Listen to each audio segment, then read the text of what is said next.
The hour had nearly come.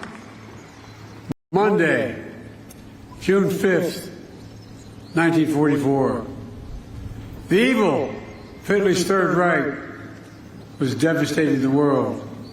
Nazi Germany had subjugated the once free nations of Europe through brute force, lies, and twisted ideology of racial superiority. Millions of Jews murdered in the Holocaust. Millions of others killed by bombs, bullets, bloody warfare. Hitler and those with him thought democracies were weak, that the future belonged to dictators. Here, on the coast of Normandy, the battle between freedom and tyranny would be joined. Here, on that June morning, the testing was at hand. President Macron, Mrs. Macron, Secretary Austin, Secretary Blinken, distinguished guests, most of all, our honored veterans who met that test at the ages, a test of ages to that moment, 80 years ago. 80 years ago today.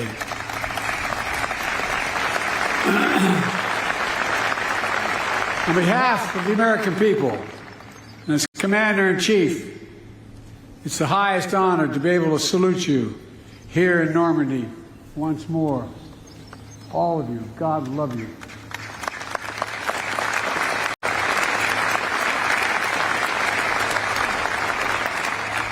Winston Churchill called what happened here, quote, the greatest, most complicated operation ever, end of quote. After years of planning, Operation Overlord was ready to launch just as soon as the weather turned. Across the choppy English Channel, the Supreme Commander of the Allies, Dwight D. Eisenhower, waited. The largest force ever of its kind, built by 12 nations. Men, guns, planes, naval craft of every description, waited. The world, captive and free, waited. Finally, Eisenhower's forecaster said there was a window in the weather. It would open briefly on Tuesday, the 6th of June. The general weighed the options and gave the order. At dawn, the Allies would strike. The great crusade to free Europe from tyranny would begin. That night, General Eisenhower drove to the English town of Newbury to visit paratroopers of the 101st Airborne. There were men from all over America. It was estimated that 80% of them would be killed within hours. That was the estimate. But they were brave, they were resolute, and they were ready. One soldier told General Eisenhower, quote, "Don't worry, sir. The 101st is on the job. Everything will be taken care of." That's what he said. And because of their courage and their resolve, because the courage and resolve of their allies, it was taken care of. From the sky, nearly 160,000 Allied troops descended on Normandy.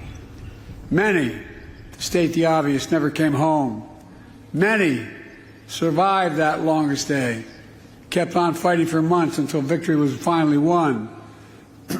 And a few, a notable band of brothers, are here with us today. Kenneth Blaine Smith is here. On that day, under heavy artillery fire, he operated a rangefinder and radar on the first American ship to arrive at Normandy's coast, providing direct gunfire support for the Rangers scaling the cliffs of Pointe du Hoc on their daring mission to take out the German batteries. Bob Gibson is here. He landed on Utah Beach about 10 hours after the invasion began. Bullets flying everywhere, tracers lighting up the sky. Bob drove an M4 tractor with anti-aircraft gun mounted on top, providing critical protection for the infantry against the German Air Force. On that day, and for many days after, he continued. Ben Miller is here, a medic with the 82nd Airborne. At 3 a.m. on June 6th, he and 13 other medics flew over the channel in a rickety glider. Its wings were ripped off by giant poles that the Germans buried halfway in the ground to stop them from landing. They crashed, but they survived. And they did their duty, dragging injured soldiers to safety, treating wounds, saving lives of aged. Every who stormed, who dropped by parachute or landed by glider, every sailor who manned the thousands of ships and landing craft, every aviator who destroyed German-controlled airfields, bridges, and railroads, all were backed by other brave Americans, including hundreds of thousands of people of color and women who courageously served despite unjust limitations on what they could do for their nation. Lewis Brown is here, part of the Red Ball Express, a truck convoy made up of mostly African-American drivers. They landed in Normandy in the wake of D-Day. They rushed supplies to the rapidly advancing front lines. Woody Woodhouse is here, members of the legendary Tuskegee Airmen, who flew over 15,000 sorties during the war. Marjorie Stone is here. She enlisted in the women's branch of the Naval Reserve, became an aircraft mechanic, spent the war keeping American planes and pilots in the air. Theirs has always been the story of America. Just walk the rows of this cemetery as I have. Nearly 10,000 heroes buried side by side, officers and enlisted, immigrants and native-born, different races, different faiths, but all Americans. All served with honor when America and the world needed them most. Millions back home did their part as well. From coast to coast, Americans found countless ways to pitch in. They understood our democracy is only as strong as all of us make it together.